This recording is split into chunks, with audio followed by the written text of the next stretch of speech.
3 కార్యాలు కుటుంబానికి అవసరమని నేను తలుస్తున్నా.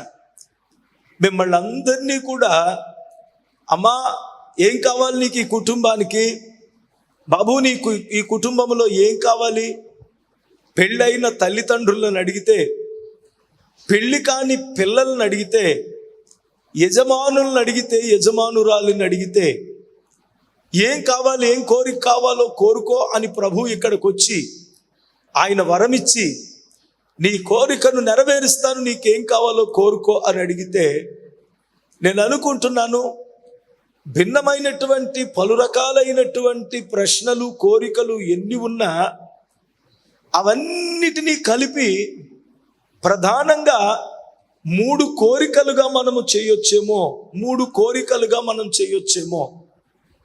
ఈ 3 కోరికల మీదే మన భవిష్యత్ ఆధారపడి ఉంది. 3 రకాల కోరికల కొరకే దేవుడు మనకు కావాలి. మన కుటుంబాలకు దేవుడు కావాలి. మన కుటుంబ ఆశీర్వాదాల కొరకు దేవుడు మనకు కావాలి. ఆయన మనలోనికి రావాలి, మన కుటుంబాలను దీవించాలి. 1 ప్రియులారా, ఆత్మ సంబంధమైనది. దేవుని బిడ్డలారా, ఏంటది? రక్షణ. చెప్పండి. ఒకవేళ భౌతికమైన కోరికను మొదట పెడతారేమో, పెట్టకండి. మా ఇంట్లో ఈ వేసవి కాలంలో ఫ్రిడ్జ్ కావాలి, ఏసీ కావాలి, మా పిల్లలకు ఉద్యోగం రావాలి, మా పాప వివాహం జరగాలి, ఇవి నిజంగా భారంగా ఉంటాయి. మా అప్పులు తీరాలి, ఇవన్నీ నిజంగా మనకు భారంగానే ఉంటాయి. కానీ దైవికమైన ఆధ్యాత్మికమైనటువంటి ఆశీర్వాద సూత్రాన్ని పాటించి మొదట కోరాల్సింది మొదట కోరితే, రెండవది ఇవ్వాల్సింది దేవుడు ఉచితంగా ఇస్తాడు. ఈ సీక్వెన్స్ మీరు గమనించాలి. కొంతమంది ఏం చేస్తారో తెలుసా? ప్రాముఖ్యము కాని దాన్ని మొదట అడుగుతారు, ప్రాముఖ్యమైన దానిని వెనకబెడతారు. ఇచ్చేటప్పుడు దేవుడు ఏం చేస్తాడో తెలుసా? నువ్వు 2-3 కోరికలతో ముందు వచ్చావనుకో, ఏది నీ కుటుంబం అంతా రక్షణ లేదు, నీ కుటుంబంలో ఇంకా రక్షించబడవలసిన వారు ఉన్నారు, నీకు సరి అయిన రక్షణ భాగ్యం లేదు. దీన్ని వదిలేసి భౌతికమైనటువంటి ఆశీర్వాదాలను, ఆరోగ్యాన్ని నువ్వు కోరుకుంటూ ప్రభు దగ్గరికి వచ్చి అడిగావని అనుకో, దేవుడు ఏమంటాడు తెలుసా? నిన్ను చూచిన తర్వాత నీకు ఏది అవసరమో అది అడగడం మాని, అనవసరమైన లేకపోతే దాని తర్వాత అవసరమైనటువంటి భౌతికమైన వాటి మీద మనసు పెట్టావు నువ్వు. దేవుడు ప్రియులారా ఇచ్చేటువంటి వాడు గనక ఆయన వివేచన కలిగి అడుగుతున్నటువంటి వారి యొక్క విజ్ఞత ఏంటో దేవుడు చూస్తాడు. ఒక రోజున ప్రభు ఆయన ఒక ఇంటిలో కపెర్నహూములో ఉన్నప్పుడు, బాగా వినండి అంశం. కపెర్నహూములో ఉన్నప్పుడు పక్షవాయువు కలిగినటువంటి ఒక రోగిని తీసుకుని ఇంటి పైన కప్పు విప్పి ఆ పక్షవాయువు కలిగిన వాడిని కిందకి దించేటప్పటికి అందరూ కంగారు పడుతున్నారు. ఇల్లు కప్పు ఇప్పేశాడు. యజమానుడు ఏమంటాడో, ఆయనేమో చక్కగా వాక్య పరిచర్యలో ఉన్నాడు. ఈ సమయంలో అలాగ దించేస్తే ఆయన ఎంత కోప్పడతాడో. దించేవారికి భయం, మంచం మీద ఉన్నోడికి భయం, చుట్టూ ఉన్న వాళ్ళకి శిష్యులకు భయం. అలాంటి సిచ్యువేషన్లో ఆయనను తీసుకొచ్చి కిందకి దించేటప్పటికి ప్రభు 3 స్వస్థతలు ఇచ్చారు అక్కడ. మొదటి స్వస్థత ప్రియులారా, మానసిక స్వస్థత. ఎలాగనంటే కలవరముతో, భయాలతో ఉన్న వారిని ప్రభు తిడతారేమో, ప్రభు ఒకవేళ కొడతారేమో, ఎందుకు ఇలా చేశారంటారేమో అని అనుకుంటున్న వారిని ఆ మంచం మీద పడి ఉన్న పక్షవాయువు కలిగిన రోగిని చూడగానే నా కుమారుడా అన్నాడు. స్తోత్రం చెప్పండి. మానసికంగా ఆయనకు స్వస్థత వచ్చేసింది, మానసికమైన ఆదరణ దొరికింది, మానసికమైనటువంటి ప్రశాంతత ఆయనలోనికి వచ్చింది. నా కుమారుడా అని పిలిచాడు. నెంబర్ 2, నీ పాపములు క్షమించబడి ఉన్నవి అని అంటాడు. ఆ సీక్వెన్స్ మీరు చూడండి. ఏమన్నాడు రెండవది? ఇతను వచ్చింది పాప క్షమాపణ కొరకు కాదు, ఇతను వచ్చింది రోగము నుండి స్వస్థత కొరకు వచ్చాడు. రోగము నుండి స్వస్థత కొరకు వచ్చిన వాడి మనస్సంతా రోగం పోవాలని వస్తాడు. రోగం పోవాలనుకుని వచ్చిన వాడు దేవుడు చూచి నీ పాపాలు క్షమించబడి ఉన్నవి అని అన్నాడు. నెంబర్ 3, నీ పరుపెత్తుకుని పరిగెత్తు అని అన్నాడు. మానసిక స్వస్థత, ఆత్మీయ స్వస్థత, 3 భౌతిక స్వస్థత. ఇందులో ఏది మొదట అని అడిగితే మానసికంగా నువ్వు ధైర్యపరచబడాలి. దేవుని వాగ్దానము చేత, వాక్యము చేత నువ్వు ఆదరించబడాలి. ఇక్కడ దేవుడు ఉన్నాడు. ఈ దేవుడు తన దాసులను నిలువబెట్టుకుని నా కుటుంబము కొరకు ఈ పండగలను ఏర్పాటు చేశాడు. నా కుటుంబ ప్రక్షాళనం విషయంలో దేవుడు బాధ్యత కలిగి తన దాసునికి బాధ్యతను అప్పగించి నా కుటుంబము కొరకు వాగ్దానాన్ని నెరవేర్చి ఆయన నన్ను స్థిరపరచడానికి, నా కుటుంబాన్ని ఇంకా తన కృపలో ఎన్నుకోవడానికి ఈ సభలను ఏర్పాటు చేశాడు. ప్రతి పండగలో మాట్లాడుతున్నాడు, నా కుమారుడా, నా కుమార్తె, నేను నిన్ను దీవిస్తాను, నేను నిన్ను ఆశీర్వదిస్తానని మాట్లాడుతున్నాడు. ధైర్యం కలిగి ఉండు. 2 ప్రియులారా, నీ పాపములు క్షమించబడి ఉన్నవి. ఇది భౌతికమైన మెటీరియల్ బ్లెస్సింగ్స్ కొరకు దేన్నైతే మనం అడుగుతున్నామో, భౌతిక ఆశీర్వాదాలను దేన్నైతే మనం ఆశిస్తూ వచ్చామో, దానికంటే ఉన్నతమైనది ఆత్మ సంబంధమైన స్వస్థత. నీ హృదయానికి పాపం పెట్టుకుని నీ జీవితంలో ఇంకా దేవునికి అయిష్టమైనవి పెట్టుకుని, ప్రియులరా, భౌతికంగా నన్ను దీవించు, నాకు బహుమానాలి, నాకు ఆశీర్వాదాలి అని అడగడం, అది నీకెంతవరకు సమంజసం అని నీకు అనిపిస్తుందో నాకు తెలీదు. దేవునికి మాత్రం అనిపిస్తుంది ఏంటో తెలుసా? నువ్వు కావలసింది కోరుకోవమ్మా, నీకు ఇవ్వాల్సింది నేను ఉచితంగా ఇస్తాను అంటాడు దేవుడు. Praise the Lord. చాలా మందికి ఈ విజ్ఞత లేక కోరుకోవడం చేత కాదు. సొలొమోను జ్ఞానం పొందుకున్న తర్వాత జ్ఞానం అయ్యాడు అంటారు చాలామంది. నేనేమంటాను తెలుసా? ఆయన బాగా స్టడీ చేసి అసలు దానికంటే ముందు అతను మహాజ్ఞాని. ఏం కోరుకోవాలో, ఏది నిర్ణయం తీసుకోవాలో, నువ్వు తీసుకునే నిర్ణయం మీద నీవెంత జ్ఞానం, నువ్వు చూస్ చేసుకునే దాని మీద నువ్వెంత జ్ఞానం తెలుస్తుంది. ఏమన్నాడు దేవుడు? 3 పెట్టాడు. నీకు ఐశ్వర్యం కావాలా, ఘనత కావాలా, ఏం కావాలో కోరుకో అన్నాడు. ఆయన సెలెక్ట్ చేసుకోమని పెట్టిన దానిలో జ్ఞానం లేదు. ఆయన సెలెక్ట్ చేసుకోమని పెట్టినవన్నీ కూడా చాలా టెంప్టింగ్గా ఉన్నాయి. ఏ రకంగా? మంచి ఐశ్వర్యం కావాలా, గొప్ప ఘనత కావాలా, నీ ముందు పరిపాలించిన సౌలు కంటే, దావీదు కంటే, మీ నాన్న కంటే గొప్ప పాలన, పేరు ప్రఖ్యాతులు నీకు కావాలా, ఏం కావాలో కోరుకో అన్నాడు. ఆయన ఏమన్నాడు తెలుసా? ఈ కాదు నాకు కావాల్సింది, జ్ఞానం కావాలన్నాడు. దెబ్బకి దేవుడు ముగ్ధుడైపోయాడు. ముగ్ధుడైపోయి దేవుడు ఏమంటాడు తెలుసా?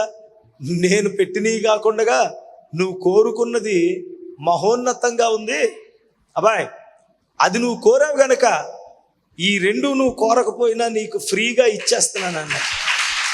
బై 1 get 2 ఫ్రీ, తీసుకో.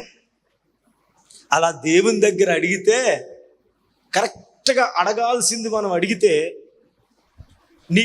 నువ్వు అడగనివి కూడా దేవుడు అనేక బహుమానాలు ఉచితంగా దేవుడు నీకు ఇస్తాడు. ప్రియులరా, మన జీవితాల్లో మొట్టమొదట మన కుటుంబాలకు అవసరం రక్షణ. చెప్పండి, రక్షణ.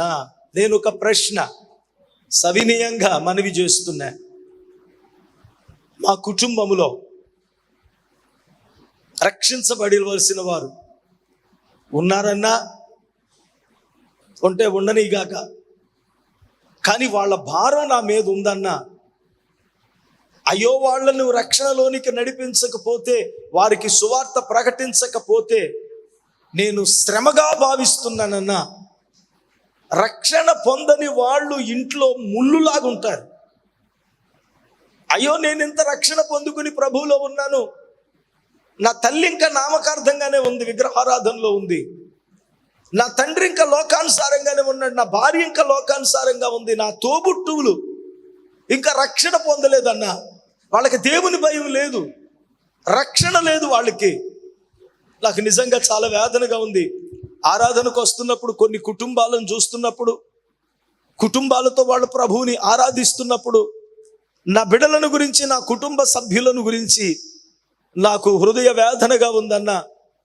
నేను అలాంటి నా కుటుంబం కొరకు, మళ్ళీ చెప్తున్నాను, ప్రపంచ సువార్థీకరణ కొరకు కాదు, వీధుల్లో వారి కొరకు కాదు, నీ యొక్క ఎవరి కొరకు కాదు, నీ కుటుంబములో ఇంకా రక్షణ పొందవలసిన వారు ఉండనీగాక, కానీ వారిని కొరకు భారం నాకుంది అన్నవాళ్ళు ఒక్కసారి చేయి పైకెత్తండి.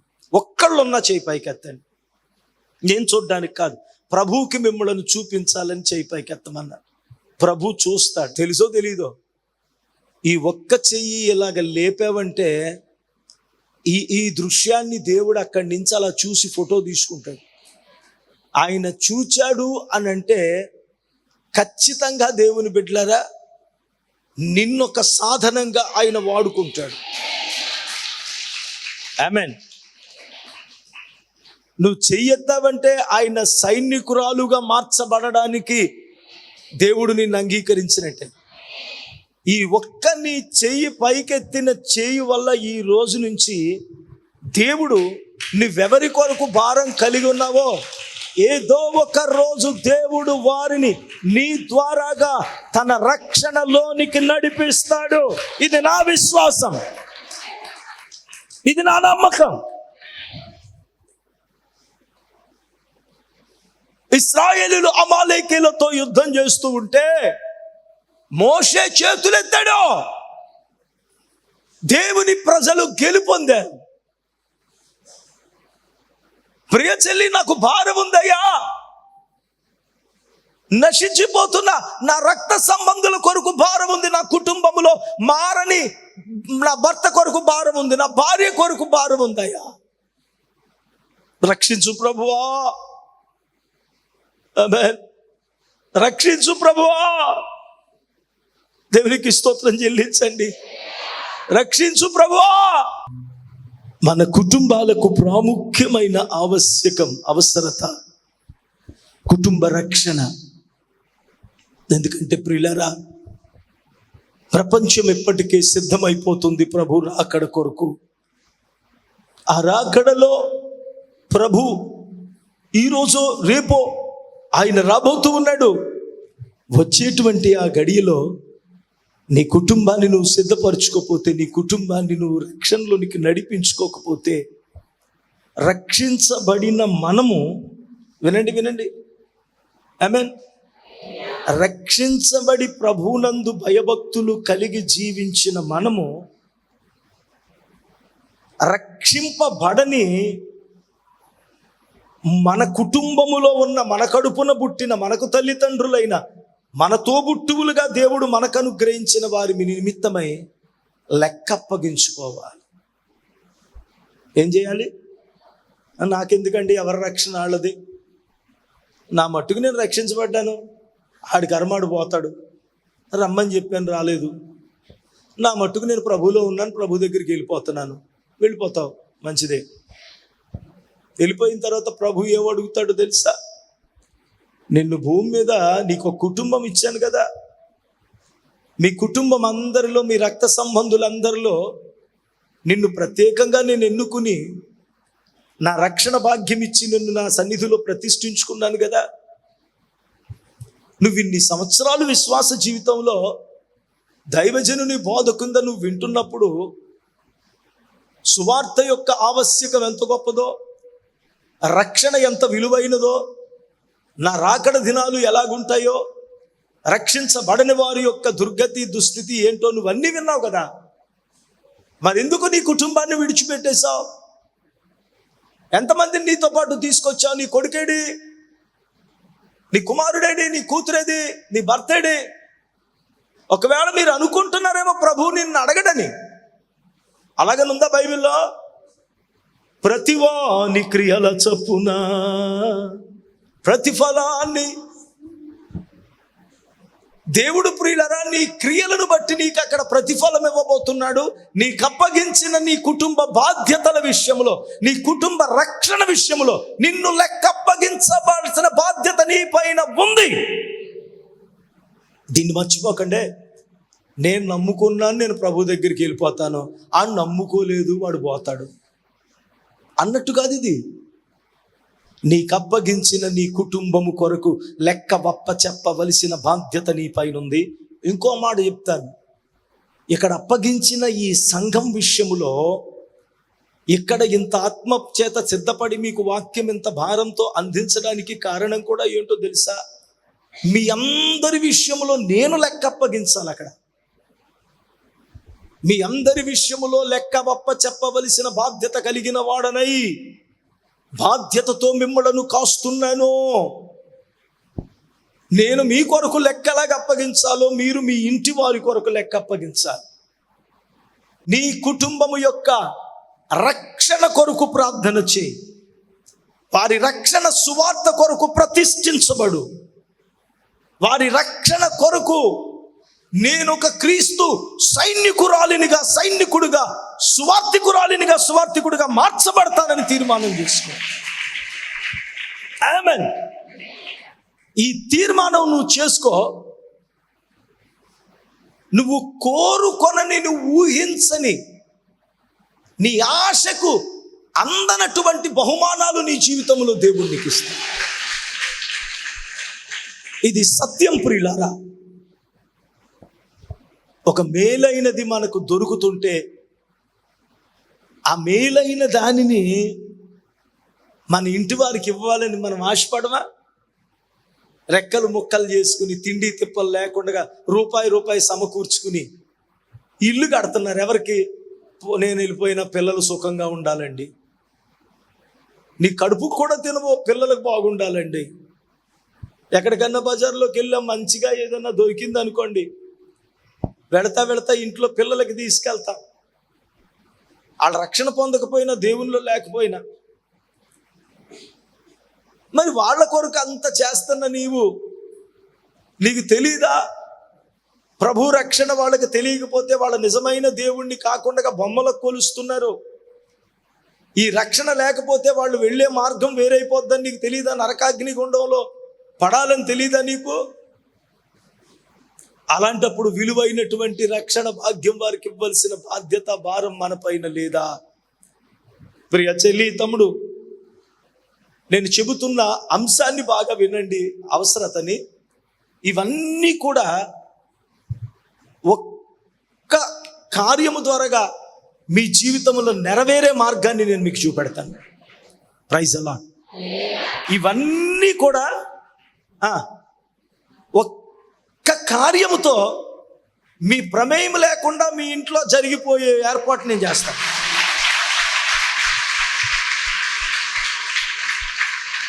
ఎలా అన్నా ఇది? ఎలా ఇది చెబుతా. ఒక్కటే చేయండి, అన్ని ఆశీర్వాదాలు, ఇన్ని కార్యాలు మీ జీవితంలో జరిగిపోతాయి. Praise the Lord. అందులో మొదటిది ఏంటది? రక్షణ. 2 ప్రియులారా, మన కుటుంబాల్లో ప్రాముఖ్యమైన సమస్య,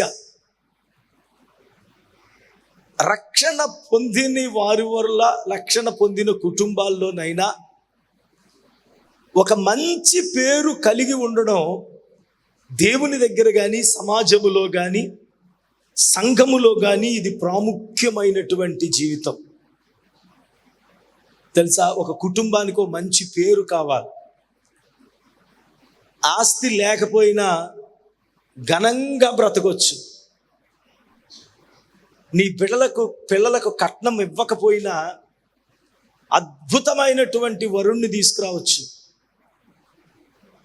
ఇక్కడ పల్లెటూరులో ఎక్కడెక్కడ కట్నాలు ఉన్నాయి, కానీ కొంచెం బయటకు వెళితే ఇప్పుడు ఈ సాఫ్ట్వేర్లో బాగా సంపాదిస్తున్నవారు, ఇంకా చక్కని ప్యాకేజీల్లో ఉండి వాళ్ళకి ఏం చేయాలో అర్థం కాకపోవడం అంత ఆస్తున్న వాళ్ళు, వాళ్ళకి మనం ఇచ్చే 1,00,000, 2 లక్షలు, 5 లక్షలు ఈ కట్నాల గురించి ఆశపడి వాళ్ళు లేరు. ఇప్పుడు ఆ కట్నం మీదే బతకాలనుకున్న వాళ్ళు కట్నాన్ని కోరుకుంటారు తప్ప వాళ్ళకి డబ్బులు అక్కర్లేదు. కట్నం అడగాలి, మాకు కావాల్సింది మంచి అమ్మాయి, గుణవతి అయిన అమ్మాయి, విశ్వాసురాలైన అమ్మాయి కావాలి అని, మంచి కుటుంబం కావాలి అని. ఒక కుటుంబానికి ఆస్తి, ఒక కుటుంబానికి గౌరవం, ఒక కుటుంబానికి సమాజములో, సొసైటీలో, సంఘములో విలువ మంచి పేరు. చెప్పండి ఏంటది? మంచి పేరు సంపాదించాలి. అది ఒక తల్లి వల్ల కానీ, తండ్రి వల్ల కానీ, పిల్ల వల్ల కానీ, పిల్లోడు వల్ల కానీ పాడైపోకూడదు. కొన్ని కుటుంబాల పేర్లు ఇప్పుడు ఎలా మారిపోయినాయి అంటే, వాళ్ళ గొడవలోళ్ళండి. ఆ కుటుంబం గొడవల కుటుంబం అంటారు. వాళ్ళ గొడవలోళ్ళండి. ఏదో మొన్న కుటుంబం గురించి వింటే, అయ్య బాబు వాళ్ళండి, వాళ్ళ తాత ముత్తాతల కాడి నుంచి తాగుబోతులేనండి. మా ఊర్లో పెద్ద తాగుబోతుల కుటుంబం అండి. అంటే దొంగతనం వారసత్వంగా తీసుకున్నారు వీళ్ళు, తాగుబోతనం వారసత్వంగా తీసుకున్నారు వీళ్ళు, అప్పులు వారసత్వంగా తీసుకున్నారు వీళ్ళు, జగడాలను వారసత్వంగా తీసుకున్నారు వీళ్ళు. ఒకవేళ నీ కుటుంబం మీద ఎలాంటి నింద ఉందేమో, ఆ కుటుంబంలో మంచి వాళ్ళు ఉండక మానరు. ఆ కుటుంబంలో మంచి వాళ్ళు ఉంటారు నలుగురు. ఎవడో ఒకడి వల్ల ఈ పేరు వస్తుంది. ఎవరో ఒకళ్ళ వల్ల కుటుంబానికి భయంకరమైన చెడ్డ పేరు మోయాల్సి వస్తుంది. నీ ప్రమేయం లేకుండగా నీ కుటుంబం, నువ్వే కుటుంబంలో ఉన్నావు, ఆ కుటుంబంలో మీ నాన్న వల్ల, మీ అన్న వల్ల, మీ తమ్ముడు వల్ల, మీ చెల్లి వల్ల, మీ అమ్మ వల్ల, ఎవరి వల్ల నీ కుటుంబానికి అప్పుల పాలైన కుటుంబం అని ఉందేమో, పేచీల తగువుల జగడాల కుటుంబం అని పేరుందేమో, దేవుని బిడ్డల తాగుబోతు కుటుంబం అనే పేరుందేమో, దేవుని బిడ్డలరా ఇంకా భయంకరమైనటువంటి ఏ పేరు కలిగి ఒక చెడ్డ పేరుతో నీ కుటుంబము నింపబడి ఉందేమో. ప్రియులరా, కుటుంబంలో మంచి వాళ్ళు ఉండక మానరు. అబీగయేలు సుబుద్ధి కలిగినటువంటి అందమైన స్త్రీ, ఎంత మంచిదో చెప్పలేను. తన భర్త చెప్పండి మోటోడు, మొరటోడు, దుర్మార్గుడు, పనికిమాలినోడు. ఇవన్నీ నేను తిడుతున్నాయి కాదమ్మో, బైబిల్లో ఆయన గురించి రాశారమ్మా. మోటోడు, పనికిమాలినోడు, ఇవన్నీ కలిగినటువంటి దుర్మార్గుడైన భర్తను అందమైన అమ్మాయికి ఇచ్చి పెళ్లి చేశారండి. అమ్మ చేయకండి అమ్మ అలాగే ఎవరు. అలాంటి వాళ్ళు అడుగుతుంటే, ఏ అమ్మాయి ఎందుకు ఇంత అందమైన అమ్మాయి? అమ్మాయిని గురించి రాయబడి ఉంది ప్రియులరా, సుబుద్ధి కలిగినటువంటిది, రూపవశి అయినటువంటిది. అంటే రూపములో అందం ఉంది, గుణములో అందం ఉంది. ఆ మనిషి అంతా అందమైందే. అంత అందమైన దాన్ని తీసుకెళ్ళి ఆ మోటోడికి, మొరటోడికి, బుద్ధి లేనోడికి ఎందుకు ఇచ్చారని అడిగితే, ఆడి దగ్గర డబ్బు ఉందని ఇచ్చేసారు. డబ్బు ఉందని ఇచ్చేసారు. ఆ డబ్బు కాపురం చేసిందా? వినండి, డబ్బుందన్న కారణంగా మంచి అమ్మాయిని తీసుకెళ్ళి ఆ మోటోడికి ఇచ్చేసారు. ఆఖరికి దేవుని బిడ్డలరా, ఆ ఇంటి పరిస్థితిని చూస్తే, దావీదు కబురు పెట్టినప్పుడు ఆ ఇంటి పనివారు వచ్చి అబీగయల్ దగ్గర అంటారు, అమ్మా దావీదు గారి కాపర్లు మాకెంతో సహాయం చేశారు, గొర్రెబొచ్చు కత్తిరించే వేళ వచ్చింది కదా, మాంసం పంపించమని ఆయన కబురు పెడితే మన యజమానుడు, నేను బొత్తిగా ఎరగని వాడికి ఇస్తానా? యెషై కుమారుడు ఎవరో దావీదు ఎవడని మాట్లాడుతున్నాడమ్మా, బుద్ధులేనోడు, పనికిమాలినోడు, మోటోడమ్మా. ఎవరో యజమానుని గురించి పని చేస్తున్న వాళ్ళే వచ్చి ఎవరి దగ్గర చెప్తున్నారు? యజమానురాలు దగ్గర చెప్తున్నారు. కుటుంబానికి యజమానుని గురించి చెడ్డ పేరున్నా అందులో మంచిదైన యజమానురాలు ఉంది. స్తోత్రం చెప్పండి, గట్టిగా చెప్పండి. నేను అంటున్నాను ప్రియులరా, నువ్వు ఇంటిలో నువ్వు మంచి వాళ్ళు ఎవరైనా ఉంటే నువ్వే ఉండొచ్చు. నీ ఇంటిలో ఉన్న వాళ్ళందరికంటే మంచి దానివైతే కనుక నువ్వే ఉండొచ్చు. నీ భర్త కంటే, ఏళ్ళ కంటే బ్రదర్స్ మీరే మంచోళ్ళు అయి ఉండొచ్చు. స్తోత్రం కలుగునుగా. ఎవరో ఒక్కడి వల్ల ఇంట్లో చెడ్డ పేరు వస్తూ ఉండొచ్చు. నేను అంటున్నాను ప్రియులారా, ఒకరి వల్ల వచ్చిన ఆ నింద కుటుంబం అంతా మోయాలి. ఆ నింద కుటుంబం అంతా మోయాల్సిందే. ఇంకోటి చెప్పనా, అది ఈ తరంతో పోదు. మళ్ళీని ఇది ఎంత ప్రమాదకరమైందనంటే, ఈ ముద్ర ఈ తరంతో పాటు మళ్ళీ నెక్స్ట్ జనరేషన్ నీ పిల్లల మీద కూడా ప్రభావం పడుతుంది. 3 తరాలు 4 తరాల తర్వాత కూడా చూడండి, ఒక వివాహ సంబంధానికి వెళితే 10 తరాలు వెనక్కి చూడాలంటారు. పూర్వీకులు ఉంటారు, అక్కడి నుంచి ఆ ఊర్లో ఆ సంబంధాన్ని తీసుకున్న ఆ ఇంటి పేరుటోళ్ళు వాళ్ళు ఎలాంటి వాళ్ళు అని అడిగితే కనుక చెబుతారండి. వాళ్ళ కుటుంబాలు ఎలాగా, వాళ్ళు ఇదివరకు ఎలాగ ఉండేవాళ్ళు, వాళ్ళ బ్రతుకులు ఇవే అని చెప్తూ ఉంటారు కొంతమంది. వాళ్ళు చాలా మంచోళ్ళు అండి. వాళ్ళ తాత ముత్తాతల కాడి నుంచి కూడా చాలా నీతిమంతులు. మంచైనా చెడైనా తప్పకుండా చెప్తారు.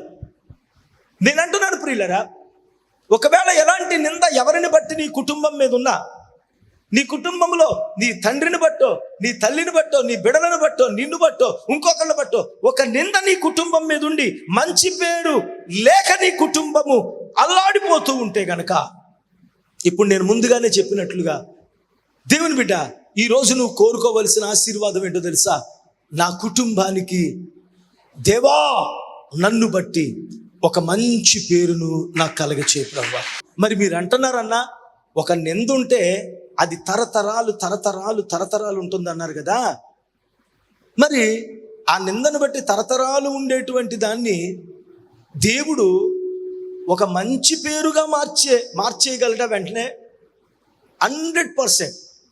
దాన్ని వదిలేస్తే ఆ చెడ్డ పేరు ఇక్కడి నుంచి తరతరాలు ఉంటుంది. ఇక్కడ అది మారిందనుకో, ఈ మంచి పేరు కూడా తరతరాలు మిగిలిపోతుంది. అప్పుడు నీ చరిత్ర ఏమవుతుంది తెలుసా? అమ్మా ఫలానా సోదరి గురించి, చెల్లి గురించి ఏంటని అడిగితే ఏం చెప్పాలండి? క్రీస్తు పూర్వమా, క్రీస్తు తర్వాత, క్రీస్తుకు ముందా, క్రీస్తుకు తర్వాత. భయంకరమైన విగ్రహారాధికులండి, భయంకరమైన పూజలోళ్ళండి, భయంకరమైనటువంటి తాగులోళ్ళండి, భయంకరమైనటువంటి దొంగలండి, భయంకరమైన జగడాలోళ్ళండి. అయ్యో, దేవుని సన్నిధికి వెళ్ళారు. ఒక మాయిదారు రోగం వచ్చి ప్రభు దగ్గరికి ఆశ్రయించారు. కష్టాల్లో ఉండగా ఎవరు చెప్పారో దేవుని సువార్తను విన్నారు. యేసు ప్రభు దగ్గరికి వెళ్ళారు. యేసుక్రీస్తు ప్రభు దగ్గరికి వెళ్ళి సువార్తను నమ్మి యేసుక్రీస్తు ప్రభుని తన స్వంత రక్షకుడిగా అంగీకరించి మారు మనసు పొందిన తర్వాత ఇప్పుడు వారి జీవితం అంతా కూడా క్రీస్తుమయమైపోయింది. ఇప్పుడు క్రీస్తును నమ్మిన తరువాత వారి జీవితం అంతా కూడా క్రీస్తును నమ్మిన తరువాత వారి జీవితం అంతా కూడా అద్భుతమైన రీతిలో క్రీస్తుమయమైపోయిందండి. వాళ్ళు దేవుని నమ్ముకున్న తర్వాత ఎంతగా మారిపోయారన్నయ్య. దేవుని నమ్ముకున్న తర్వాత మునుపండి అసలు వాళ్ళ కుటుంబం అంటే ఈ ఊర్లో ఎవరికి కూడా లెక్క ఉండేది కాదు. యేసు ప్రభువుని నమ్ముకున్న తర్వాత అండి వాళ్ళ జీవితం చాలా మారిపోయిందండి. వాళ్ళ కుటుంబం మారిపోయిందండి. ప్రియమైన దేవుని బిడ్డలారా గమనించండి, ఈరోజు దేవుడు తన కృపలో నీ కుటుంబానికి రక్షణ ప్రాముఖ్యం అంటున్నాడు. 2, కుటుంబానికి చెప్పాలి మంచి పేరు ప్రాముఖ్యమైనది. దేవునికి స్తోత్రం చెప్పండి. హల్లెలూయా. 3, కుటుంబానికి అత్యవసరమైనది. 3వది ఫలింపు. చెప్పండి, కుటుంబములో ఫలింపు కావాలి. కుటుంబములో ఉన్నటువంటి బిడలు ఫలించాలి. ఉద్యోగాలు లేని బిడలు ఉద్యోగ ఫలం పొందుకోవాలి. వివాహము లేని బిడలు వివాహ ఫలం పొందుకోవాలి. వివాహమైన బిడలు గర్భఫలం పొందుకోవాలి. విన్నారా దేవుని బిడ్డలారా? ఆర్థికంగా చిదికిన కుటుంబానికి ఆధారమైనటువంటి కుమారుడు కానీ కుమార్తె కానీ ఆర్థిక ఫలము పొందుకోవాలి. Praise the Lord. సేవకుని బిడలు సేవా ఫలము పొందుకోవాలి. హల్లెలూయా, హల్లెలూయా. ఈ ఫలింపు కుటుంబాలకు అత్యంత ప్రాముఖ్యమైనది. ఫలించనిది ఏదైనా ఉంటే అది గొడ్డుపోతుంది. ఫలించనిది ఏదైనా ఉంటే అది జీవము లేనిది. ఫలించనిది ఏదైనా ఉంటే అది పచ్చగా ఉండనిది. ఫలించనిది ఏదైనా ఉంటే అది పనికిరానిది, కొట్టి నరికివేయబడి అగ్నిగుండంలో పడవేయబడ్డానికి పనికొచ్చేది. ఒక కుటుంబము పచ్చని ఫలించే కుటుంబముగా ఉండాలి. Praise the Lord. బిడల ఉద్యోగాల విషయములో, వివాహాల విషయములో, ఫలింపు విషయములో, ఆర్థిక అభివృద్ధి విషయములో, ఆశీర్వాదాల విషయములో ఫలింపు ఫలింపు ఫలింపు ఫలింపు కావా. ఆ కుటుంబాలను చూచినప్పుడు వీళ్ళ దేవునిలో ఫలిస్తున్న కుటుంబం అండి, ఎంత మంచి కుటుంబం అండి. వీళ్ళందరూ స్థిరపడ్డారు, చక్కగా అందరూ ప్రభువులో ఉన్నారు, అందరూ రక్షణ భాగ్యం పొందుకున్నారు. ఈ కుటుంబానికి ఒక క్రైస్తవ మాదిరి కుటుంబమైన కుటుంబం అండి ఇది. యెహోషువ నేనును నా ఇంటి వారును. యాకోబు అంటున్నాడు, పిల్లలారా కూడి రండి, నేను మిమ్మల్ని దీవిస్తాను. మన కుటుంబం అంతా ప్రభులో ఉండాలి. యేసేపుకు దేవుడు తోడై ఉండెను గనక అతడు ఫలిస్తూ వచ్చెను. ఫలింపు కలిగిన కుటుంబముగా ఉండాలి. నీ కుటుంబములో పచ్చదనం ఉండాలి, నీ కుటుంబములో ఫలాలు ఉండాలి, నీ కుటుంబములో ఎదుగుదల ఉండాలి, నీ కుటుంబము దేవుని బిడ్డలారా ఆశీర్వాదకరంగా ఉండాలి. సారవంతమైన నేలగా ఉండాలి నీ కుటుంబం.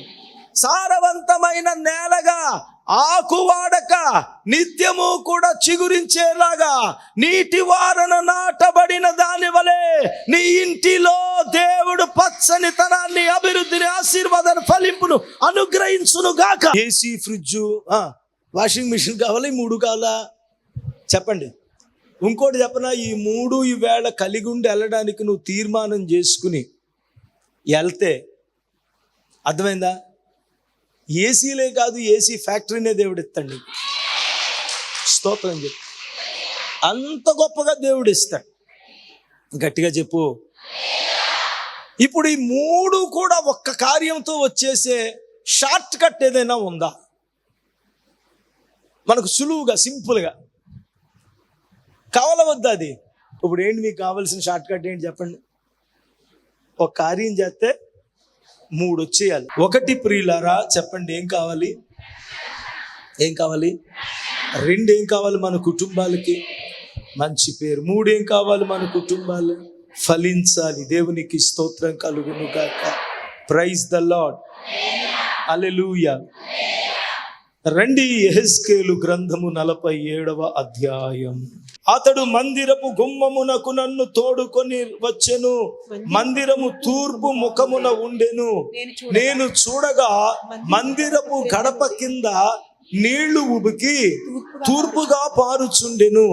ఆ నీళ్లు బలిపీఠమునకు దక్షిణముగా మందిరపు కుడి ప్రక్కగా కింద నుండి పారుచుండెను. దేవునికి స్తోత్రం చెప్పండి. ప్రియులారా, నేను మందిరపు గుమ్మమునకు నన్ను తోడుకొని వచ్చాను. దేవుని ఆత్మ, దైవ ప్రవక్త అంటున్నాడు, నేను మందిరములోనికి తోడుకొని వచ్చాను. తోడుకొని రాబడినటువంటి నేను మందిరములోనికి రాగా తూర్పు ముఖముగా ఉండెను. నేను చూడగా మందిరపు గడప క్రింద నుంచి నీళ్లు ఉబికి తూర్పుగా పారుచుండెను. ఆ నీళ్లు బలిపీఠమునకు దక్షిణముగా మందిరపు కుడివైపున క్రింద నుండి పారుచూ ఉండడాన్ని నేను చూచాను. ప్రియమైన దేవుని బిడ్డలారా, ఆ నీటి ప్రవాహాన్ని నేను చూచినప్పుడు, ఆ నీళ్లను నేను చూచినప్పుడు, ఆ నీళ్లలో నేను చూచినప్పుడు తిరిగి రాగా ఇరువైపున నది చెట్లు కనబడెను. సముద్రపు నీళ్లు ఉప్పు నీళ్లైను. జలచరములు బ్రతుకుచుండెను. చేపలు విస్తారమైను. స్తోత్రం చెప్పండి. ఇది ఒక దైవజనుని యొక్క దర్శనం. దేవుడు సంఘము, దేవుని మందిరము, మందిరములో ఉన్నటువంటి కుటుంబాలు ఫలించడానికి, అవి ఎలాగ ఫలిస్తాయో, ఎలాగ వృద్ధిపరచబడతాయో మందిరపు గడప దగ్గర నుంచి ఒక దివ్య దర్శనాన్ని దైవజనుడికి చూపెడుతున్నాడు. తూర్పు దిక్కుగా ప్రవహిస్తున్నటువంటి బలిపీఠం కింద నుంచి ఉబుకుతున్నటువంటి ఒక నీటి ధారను నేను చూచాను. ఒక జీవజల నదిని నేను చూచాను. ప్రియ చెల్లి, దేవుని మందిరములో దేవుని బిడలను మంచి పేరుని, చెడ్డ పేరును మంచి పేరుగా మార్చగలిగింది. రక్షణ భాగ్యం కలిగించగలిగినది. ఫలింపులోనికి తీసుకొని వచ్చేది ఏంటో తెలుసా? దేవుని మందిరములో ప్రవహించేటువంటి ఒక గొప్ప జీవజల నది. యోహాను సువార్త 4వ అధ్యాయం 10వ వచనం. యాకోబు బావి దగ్గర సమరయ స్త్రీతో దేవుడు అంటున్నాడు, అమ్మా, నేనిచ్చు నీళ్లు తాగువాడు ఎన్నటికి నీ దప్పిగొనడు. అతడు తన హృదయములో ఊరేటువంటి నీటి బొగ్గగా ఉంటుంది. నేను నీకు జీవజలమిచ్చునని ఆమెతో చెప్పెను. Praise the Lord. యోహాను సువార్త 7వ అధ్యాయము 38, 39వ వచనం వాక్యం సెలవిస్తుంది, అది వాని కడుపులో ఊరేటువంటి నీటి బుగ్గగా ఉండునని దేవుని వాక్యములో రాయబడినటువంటి మాట. అవును ప్రియులారా, ఏంటి నీటి బుగ్గ? ఏంటి జీవజలము? ఏంటి జీవజల నది ప్రవాహం? అపోస్తలుల కార్య గ్రంథం 1వ అధ్యాయం 8వ వచనం, ఇదిగో నేను మీ కొరకు పరిశుద్ధాత్మను అప్పగిస్తున్నాను, మీరు నా కొరకు కనిపెట్టండి. పరిశుద్ధాత్మ మీ మీదకి వచ్చినప్పుడు మీరు శక్తి పొందెదరు గనక మీరు యెరూషలేములోను యూదయ సమరయ దేశములంతటా భూది గంతముల వరకు నాకు సాక్షులై ఉందురని వారితో చెప్పాను. స్తోత్రం, హల్లెలూయా. మీరు కనిపెట్టండి, నేను మీకు ఆత్మనిస్తా. ఏదా ఆత్మ? బలిపీఠం నుంచి ప్రవహిస్తున్నది. ఏ ఆత్మ? దేవుని మందిరములో గడపల వరకు కూడా తూర్పు దిక్కుగా ప్రవహిస్తున్నటువంటి నీరు. ఏదా ఆత్మ? దేవుని వాక్యములో మనం చదివినట్లుగా, దేవుని బిడ్డలారా, యెహెజ్కేలు గ్రంథంలో చదివినట్లుగా జీవజల నది. ఏదా? హృదయములో ఊరేటువంటి నీటి బుగ్గ. ఏదా జీవజలము? ప్రకటన గ్రంథం 22వ అధ్యాయం 1వ వచనం, నేను ఒక దర్శనాన్ని చూడగా మరకతము వలె ప్రకాశిస్తున్నటువంటి ఒక సింహాసనాన్ని చూచాను, మరియు స్ఫటికము వంటి మెరయునట్టి జీవజల నది దేవుని యొక్కయు గొర్రె పిల్ల యొక్కయు సింహాసనము నొద్ద నుండి ప్రవహించడాన్ని నేను చూచాను. స్తోత్రం చెప్పండి, హల్లెలూయా. గొప్ప స్ఫటికము వంటి ప్రవహిస్తున్నటువంటి జీవజల నదిని నేను చూచాను. ఏదా జీవజల నది? యెహెజ్కేలు గ్రంథం 47వ అధ్యాయములో చెప్పబడిన జీవజల నది, ప్రకటన గ్రంథం 22వ అధ్యాయములో చెప్పబడినటువంటి జీవజల నది, యాకోబు బావి దగ్గర దేవుడిస్తానని చెప్పినటువంటి జీవజలము. దేవుని బిడ్డలారా, ఏంటి జీవజలం అని అడిగితే పరిశుద్ధాత్మ. ఆమేన్. ఎంత దౌర్భాగ్యం అంటే, జీవజలం అంటే ఏంటో అర్థం కాక చాలా మంది సేవకులు కుళాయి నీళ్ళని జీవజలం అని అమ్మేస్తున్నారు. ఆ నీళ్లు తెచ్చుకుని జీవజలం అని తాగుతున్నారు. జీవజలం అంటే కూడా అర్థం కాలేదా? జీవజలం అంటే బాటిల్ నీళ్ళ. ఆలోచన చేయండి దేవుని బిడ్డలారా. ఓ దైవోపదేశకులారా, మీరు దేవుని రాజ్యములోనికి వెళ్ళరు, వెళ్ళేవారిని కూడా వెళ్ళనివ్వరు.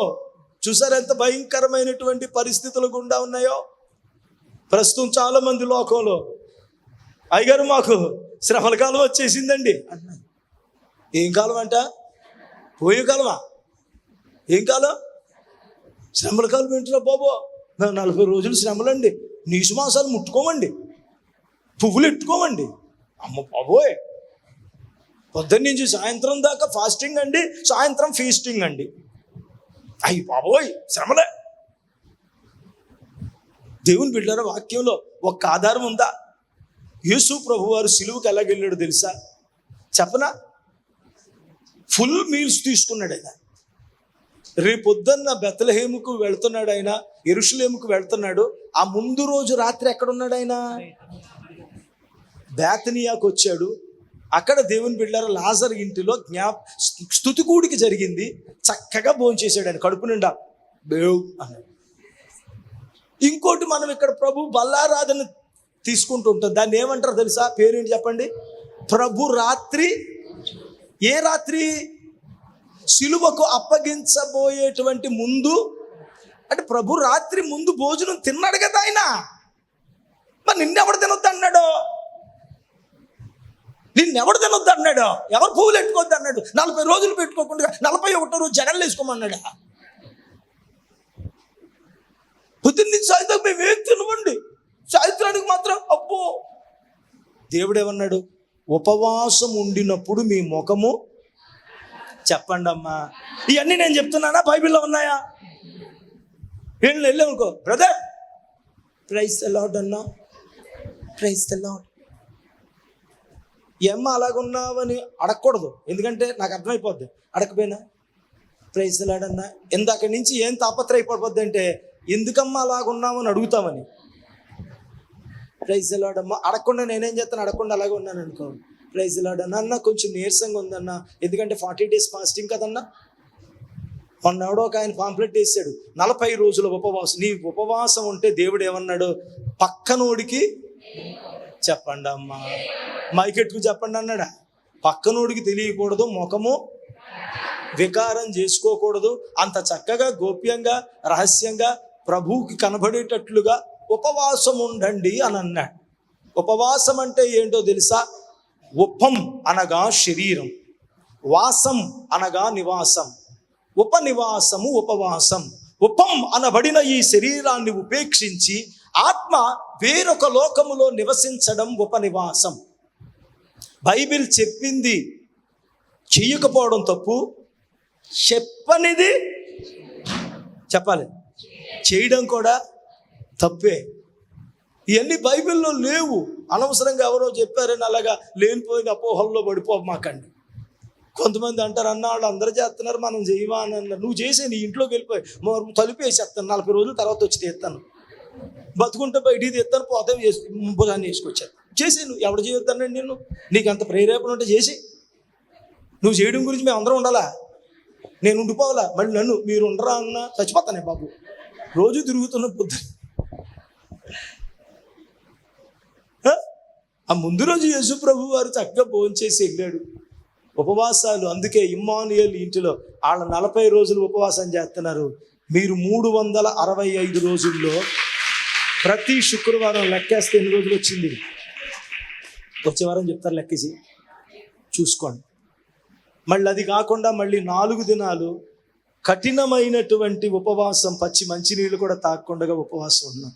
నీకు ప్రేరేపణ వచ్చిందనుకో, అది ఒక ప్రత్యేకమైన 40 రోజుల్లాగా పెట్టుకునే దానికంటే ఆచారంలా కాకుండా ఎప్పుడైనా నువ్వు ఉండొచ్చు.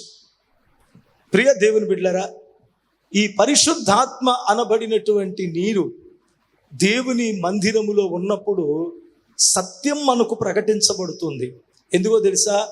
ఆయన మనలను సర్వసత్యములోనికి, సర్వసత్యం తెలియాలంటే పరిశుద్ధాత్ముడు సేవకుడికి తెలియాలి, సంఘములో ఉండాలి. ఈ రోజున ఆత్మ లేని సంఘాలు ఎక్కువైపోయినాయి. పెద్ద పెద్ద బోధకులకు కూడా పరిశుద్ధాత్మ అంటే తెలియదు. మీరు అనుకున్నారేమో ఆయన చాలా పెద్ద బోధకుడు అండి, ఆయన దగ్గరికి ఎంతమంది వెళ్ళిపోతారండి, అంతమంది వెళ్ళిపోతారు. వెళ్ళి ఎదురుగా నిలబడి అబ్బాయి నువ్వు పరిశుద్ధాత్మను పొందుకున్నావా అన్నావు అనుకోండి, నికోదేములాగా ఏమంటాడు తెలుసా? పరిశుద్ధాత్మ నేను పొందుకోవడం ఏంటి, నూతన జన్మని నేను పొందడం ఏంటి, ఇంత పెద్దోడిని మా తల్లి గర్భంలోకి వెళ్ళి వస్తాను, పరిశుద్ధాత్మను ఇప్పుడు పొందుకోవాలా? పౌలు గారే అడిగారు, మీరు పరిశుద్ధాత్మను పొందుకున్నారని పేతురు గారు అడిగితే ఏమన్నారు? పరిశుద్ధాత్ముడు ఉన్నాడన్న సంగతి కూడా మాకు. ఈరోజు సోకాళ్ళు పెద్ద పెద్ద కార్పొరేట్ సేవకులకి, సంఘాలకు కూడా పరిశుద్ధాత్మ లేడు. ప్రియులరా, దేవుని వాక్యం సెలవిస్తుంది, ఆత్మ లేనివాడు నావాడు కాదు. పరిశుద్ధ గ్రంథమైనటువంటి బైబిల్ పరిశుద్ధాత్మతో ప్రారంభించబడింది. ఆదికాండము 1వ అధ్యాయము 1వ వచనము, ప్రియులరా, అగాధ జలముల మీద ఆత్మ అల్లాడుచు ఉన్నప్పుడు బైబిల్ గ్రంథం ఆత్మతో ప్రారంభించబడింది. ప్రకటన గ్రంథం చివరి అధ్యాయం చివరి వచనం, సంఘముతో ఆత్మ చెప్పుచున్న మాటలు చెవిగలవాడు వినుగాక. ఆత్మతో బైబిల్ ప్రారంభించబడింది, ఆత్మతో బైబిల్ ముగించబడింది. యేసుక్రీస్తు ప్రభువారు అంటున్నాడు, నేను వెళ్ళి మిమ్మల్ని ఆదరణకర్తను పంపిస్తాను, ఆదరణకర్త అయినటువంటి ఆత్మ మిమ్మల్ని సర్వసత్యములోనికి నడిపిస్తాడు. ఆయనే పరిశుద్ధాత్మ దేవుడు. నేను వెళ్ళిపోతున్నాను, నేను మీకు ఒక స్థలమును సిద్ధపాటు చేస్తాను, పరిశుద్ధాత్మను మీ దగ్గర ఉంటాడు. నేను మధ్యాకాశానికి వచ్చిన తర్వాత ఈ ఆత్మ దేవుడు మిమ్మల్ని సంఘాన్ని తోడుకుని వచ్చి నా చేతులకు అప్పగిస్తాడు. ఆత్మ చెప్పండి ఏంటది?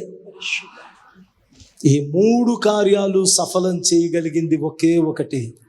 చెప్పండి, ఒకటి చెప్పండి. పరిశుద్ధాత్మ పూర్ణుడవైతే, పరిశుద్ధాత్మ వశతలో నువ్వు ఉంటే, పరిశుద్ధాత్మ నింపుదల నీలో ఉంటే, నీ కుటుంబములో నీలో నుంచి జీవజల నది ప్రవహిస్తా. జీవజల నది ప్రవహిస్తుంది. Praise the Lord. మత్తయి సువార్త 4వ అధ్యాయము 19-20 ప్రియులరా, దేవుడు అంటాడు, నేను మిమ్మలను మనుష్యులను పట్టు జాలరులుగా చేస్తాను అన్నాడు. యెహెజ్కేలు 47వ అధ్యాయము 10వ ఏముంది? దేవుని బిడ్డలారా, దేవుని వాక్యం సెలవిస్తూ ఉంది. దేవుని బిడ్డలారా, 10వ చేపలు పట్టు వారి దాన్ని నిలిచి వలవేయుదురు, మహాసముద్రములో ఉన్నట్లు దానికి చేపలు బహు విస్తారముగా ఉండును. ప్రైజ్ ది లార్డ్, హల్లెలూయా. రక్షణ నీ కుటుంబములో పొందాలంటే నువ్వు చేయవలసిన కార్యం ఏంటో తెలుసా? నువ్వు పరిశుద్ధాత్మతో నింపబడ్డావు. దేవుడు నిన్ను ఇప్పుడు పిలుస్తున్నాడు. యేసయ్య పేతురును పిలుస్తున్నాడు. రండి, ఏమన్నాడు? రండయ్యా. మత్తయి సువార్త 4వ అధ్యాయము 19-20 మిమ్ములను మనుషులను పట్టు జాలరులుగా చేస్తానన్నాడు. ఇప్పుడు చేపలు పట్టేవాడిని దేవుడు ఏమని పిలిచాడు? మనుషులను పట్టేవాడిగా కావాలన్నాడు. ఇప్పుడు నీ ఇంటిలో ఆత్మలను పట్టే జాలరి ఎవరు కావాలి? ఎవరు చెయ్యెత్తారు ఇందాక? వాళ్ళని దేవుడు పిలుస్తున్నాడు. నిన్ను నీ ఇంటిలో నశించిపోతున్నటువంటి వాటిని మనుషులను పట్టే జాలరిగా చేస్తాను. ఆమేన్, హల్లెలూయా, హల్లెలూయా. పిలుపందుకుని ఇక్కడ యెహెజ్కేలు 47:10 ఏమన్నాడు?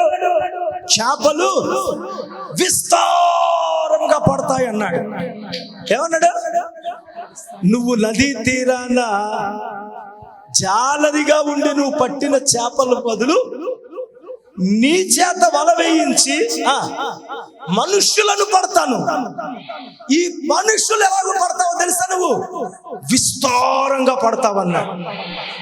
వాగ్దానం నమ్ముతున్నారా? ఇదే చేపలు పట్టే పేతురు వాగ్దానాన్ని నమ్మి వెళ్ళి వల వేస్తే 3000 ఆత్మలు పడ్డాయి. ఎన్ని? ఒక్క వలలో ఎన్ని? 3000 చేపలు కదా. ఎన్ని? ఒక్క ప్రసంగానికి 3000 ఆత్మలు. దేవుడు నీ ఇంట్లో 4 3 2 పట్టే జాలరిగా నిన్ను చేయబోతున్నాడు. చెప్పండి, ఇప్పుడు మనందరం ఎవరు చేతులెత్తి పైకెత్తామో మన ఇంటిలో ఉన్న ఆత్మలను దేవుని కొరకు పట్టుకోవాలనుకున్నాం. అనుకొనుట నీ పని. చెప్పండి, అనుకొనుట నీ పని, అర్పించుకొనుట నీ పని, కార్యము జరిగించుట. చెప్పండి, నాటింది పౌలు, నీరు పోసింది అపోల్లో, వృద్ధి కలిగించింది దేవుడే. నేనున్నాను ప్రభువా, నా ఇంటిలో నా అన్న, నా తమ్ముడు, నా భార్య, నా పిల్లలు, రక్షణ లేని వారికి రక్షణ కొరకు చేపలు పట్టే జాలరైన పేతుర్ని పిలిచి మనుషులను పట్టే జాలరిగా చేస్తానన్నావు. రక్షణ పొందని నా కుటుంబాన్ని, ఆ నశించిపోతున్న ఆత్మలను నీ కొరకు పట్టుకోవడానికి నేనున్నాను ప్రభు అని చెయ్యెత్తవే. రా, నిన్ను మనుషులను పట్టే జాలరిగా చేయుచు. అర్పించబడడం నీ పని, సమర్పించుకోవడం నీ పని, నీ ద్వారాగా ఆత్మనిచ్చి నిన్ను వాడుకోవడం దేవుని పని. ఇప్పుడు రక్షణ కార్యం ఎవరి వల్ల జరుగుతుంది? ఎవరి వల్ల? Praise the Lord. నెంబర్ 2, చెడ్డవారు, చెడ్డ పేరు మన ఇంట్లోంచి ఏమైపోవాలి? చెప్పండి, మంచి పేరు. స్తోత్ర. మంచి పేరు రావాలంటే మంచి పేరు ఇచ్చేవాడు, మంచోడు మనలోకి రావాలి. ఎవరా మంచివాడు? సముద్రపు నీళ్లు ఉప్పగా ఉంటాయి. తాగారు ఎప్పుడైనా? సముద్రములోనే వాడలు ప్రయాణం చేస్తాయి. సముద్రము నిండా నీళ్ళే. ఇంకా చెప్పాలంటే భూమి మీద నేల కంటే నీరు ఎక్కువ ఉంది. సముద్రం చుట్టూ నీళ్లే కానీ ఒక చుక్క తాగడానికి పనికిరాదు. ఎప్పటి నుంచో ఎన్నో పరిశోధనలు జరుగుతున్నాయి. ఆ ఉప్పు నీటిని మంచినీళ్లుగా మారిస్తే మన ప్రపంచములో అసలు జల వివాదం అనేది ఉండదు. ఆ ఉప్పు నీరు మంచినీరు ఎలాగవుతుంది? మత్తయి సువార్త 13వ అధ్యాయము 47, 49లో దేవుడు అన్నాడు, పరలోక రాజ్యము సముద్రమును పోలినటువంటిదై ఉన్నది, వేయబడిన నానా విధములైనటువంటి చేపలను పట్టిన వలను పోలినదై ఉన్నది. దేవుని బిడ్డలారా, ప్రకటన గ్రంథం 17వ అధ్యాయం 15వ వచనం సూచిస్తుంది. జలములు అనగా జనములను సూచిస్తూ ఉంది. స్తోత్రం చెప్పండి. హల్లెలూయా, హల్లెలూయా. జలములు దేనిని సూచిస్తుంది? జనములను సూచిస్తూ ఉంది. ఈ సముద్రములో వేయబడినటువంటి వలలో చాలా రకాల చేపలు ఉంటాయి. అందులో కొన్ని పనికొచ్చేవి ఉంటాయి, కొన్ని పనికిరాని ఉంటాయి, కొన్ని కూర వండుకునే ఉంటాయి, కొన్ని మనం తింటే కూర అయిపోయేవి ఉంటాయి. మీకు అర్థమైంది? అవి కూడా ఉంటాయి. ఆ గుణం తెలియక మనం తినేసామనుకోండి, మనం వాటికి కూర అయిపోతాం. కొన్ని పనికొచ్చేవి తీస్తారు, పనికిరాని బోట్లో నుంచి బయటకు పడేస్తారు. దేవుని బిడ్డలారా, ఈ ప్రపంచము కూడా సముద్రమై ఉన్నది. వల వేయబడినటువంటి సువార్త వలలో అనేక రకాలైన చేపలు ఉన్నాయి, అనేక రకాలైన మనుషులు ఉంటారు. చెడ్డవారు, ఇందాక చెప్పాను కదా, నలుగురు ఉండొచ్చు, ఒకడు మంచోళ్ళు ఉండొచ్చు, కుటుంబంలో ఉండొచ్చు. ప్రియులారా చూడండి, యెషయా గ్రంథము 57వ అధ్యాయం 20వ వచనము, భక్తిహీనులు కదులుచున్న సముద్రము లాంటి వారు అని రాయబడి ఉంది. భక్తిహీనులు ఉన్నారు, భక్తి పరులు ఉన్నారు, ఉప్పు నీళ్ళు ఉన్నాయి, పనికొచ్చే చేపలు ఉన్నాయి, పనికిరాని చేపలు ఉన్నాయి. ప్రియమైన దేవుని బిడ్డలారా, వీటిలో దేవుడు అద్భుతం చేయాలంటే భక్తిహీనులలాగా నువ్వు ఉండకూడదు, సందేహించు వారిలా కూడా నువ్వు ఉండకూడదు. ఇంకొక జలం, యాకోబు పత్రిక 1వ అధ్యాయము 6వ వచనం, ప్రియులారా, సందేహించువారు సముద్రము తరంగము లాంటి వారు అయితే అతడు ఏ మాత్రమును సందేహింపక విశ్వాసముతో అడగవలను. సందేహించువాడు గాలి చేత రేపబడి ఎగిరిపడు సముద్ర తరంగమును పోలిన వాడై ఉన్నాడు. ఆమేన్. సందేహించకు. భక్తిహీనులు ఉన్నారనుకోకు, పనికిరాని వాళ్ళు ఉన్నారనుకోకు. అది ఎలాంటిదైనా ఏమైనప్పటికీ కూడా అవి ఉపయోగకరమైనదిగా మార్చబడినట్లుగా, దేవుని బిడ్డలారా, ఆ ఉప్పు నీటిలో ఒక్కటి కూడా మరణించకుండానట్లుగా అది ఉపయోగకరమైనదిగా మార్చడానికే నేను లోకమనే సముద్రములో పనికిరాని కుటుంబాలను, చెడ్డ పేరు కలిగిన కుటుంబాలను, భక్తిహీనతలో సందేహముతో ఉన్న తరంగాల వంటి మనుషులను కూడా నా పరిశుద్ధాత్మ జీవ జలము వలన మంచి నీళ్లుగా నేను మారుస్తాను. గడియ స్తోత్రం చెల్లించి హల్లెలూయా. ఎర్రని నీళ్లలో ఇండుపుగా ఇలాగా పటికలాగా మన కలుషితమైన మలినమైన మన కుటుంబాల్లో, చెడ్డ పేర్లతో ఉన్న కుటుంబాల్లో, జన్మ కర్మ క్రియ శాపముల కింద ఉన్న కుటుంబాల్లో పరిశుద్ధాత్మను పొందుకో. ఆత్మారాధన నీ ఇంటిలో ప్రారంభించు. పరిశుద్ధాత్మ పొందిన వాడివిగా ఇక్కడ శుక్రవారం, ఆదివారం కుటుంబ ఆశీర్వాద పండగల్లో, రేపటి నుంచి శిలువ స్తుతి కూటాల్లో ఇస్తున్న ప్రతి బ్లెస్సింగ్ని కూడా ఆత్మతో తీసుకెళ్ళి నువ్వు ఇంటిలో వెలిగించు. దీపాన్ని, ఆత్మ దీపాన్ని వెలిగించు. నీ ఇంటిలో ఉన్నటువంటి చెడ్డ పేరు మట్టుమాయమైపోతుంది. ఎలాగన్నయ్యా? అప్పులోళ్ళు అని ఉంది కదా, వీళ్ళు అప్పులు తీసుకుని ఎగ్గొట్టేస్తారు అని ఉంది కదా. ఎందుకు ఎగ్గొట్టేస్తారు? మన దగ్గర డబ్బు ఇవ్వడానికి లేక కదా. నీకే దేవుడు సమృద్ధిని ఇస్తే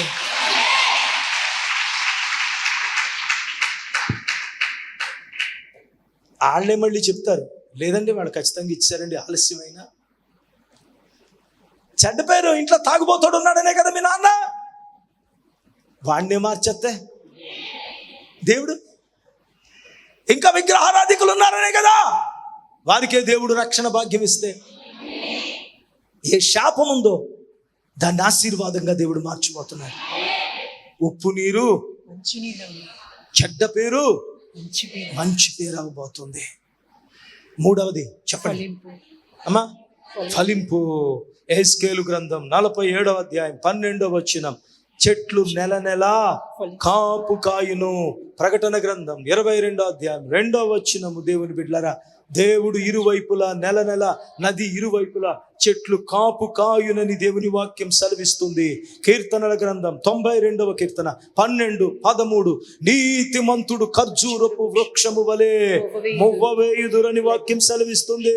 కీర్తన గ్రంథము 1వ అధ్యాయము 1వ వచనము నుండి 2, 3 వచనాలు, ఆకువాడక తన ఫలమందు ఫలమిచ్చే చెట్టు వలె పచ్చగా ఉంటారని దేవుని వాక్యం సెలవిస్తూ ఉంది. దేవునికి స్తోత్రం కలుగును గాక. ఈ ఫలించే అనుభవం నీలోనికి రావాలంటే నీలోనికి జీవజల నది రావాలి. జీవజల నది వచ్చిందా? ఇంకా నీలో రక్షణ పొందకుండగా ఉన్న పాపము రక్షించబడి దాచుకున్నదో అది పవిత్రమై రక్షణ కావాలి. జీవజల నది వచ్చిందా? నీలో కార్యం ప్రారంభించబడిందా? నువ్వు ఆత్మవశుడు అయిపోయావా? ఆత్మపూర్ణుడు అయిపోయావా?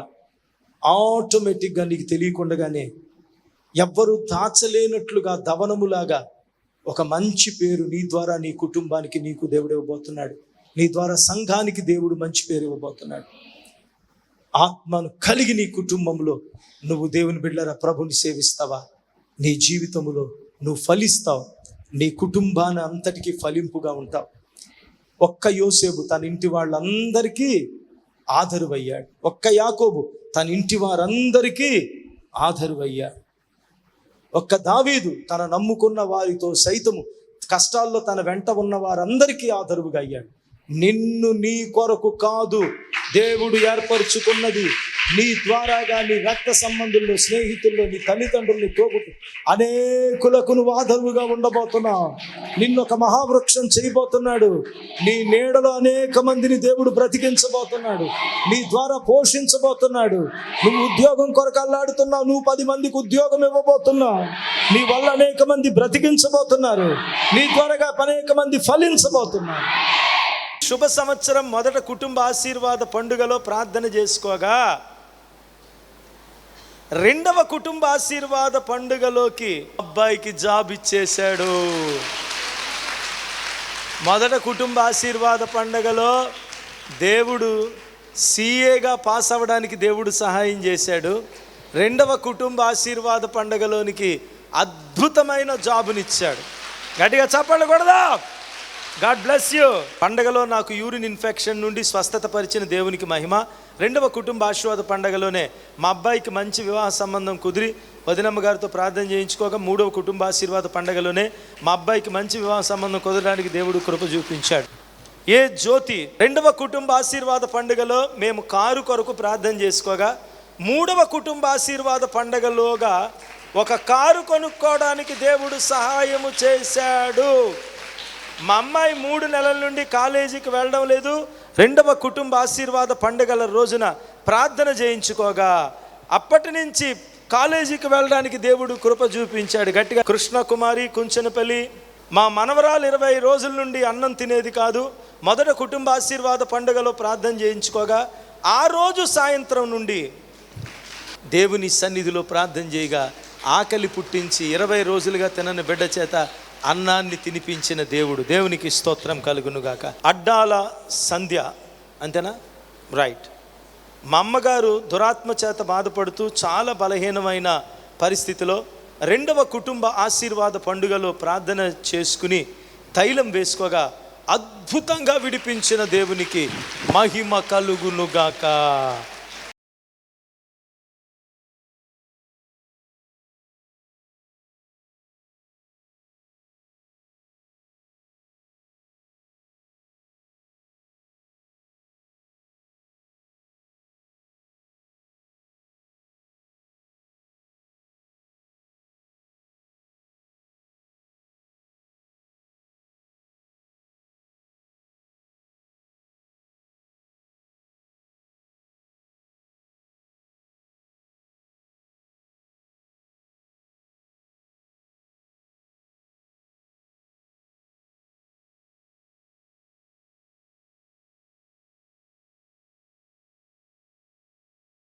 Dr. B. Ravikumar, Melukolpu Swaramu, Emmanuel Healing Home Ministries, 2nd Street, Gandhi Nagar, Nidadawal, West Godavari District, Andhra Pradesh. Our pin code 534301. Our email ID melukolupuswaramu@gmail.com. Our cell number 7675988763. మా చిరునామా డాక్టర్ బి రవికుమార్, మేలుకొలుపు స్వరము, ఇమ్మానుయేలు స్వస్థత గృహ పరిచర్యలు, గాంధీనగర్ 2వ వీధి, నిడదవోలు, పశ్చిమ గోదావరి జిల్లా, ఆంధ్రప్రదేశ్. మా పిన్ కోడ్ 534301. మా ఇమెయిల్ ఐడి మేలుకొలుపుస్వరము@gmail.com. మా సెల్ నెంబర్ 767598887668.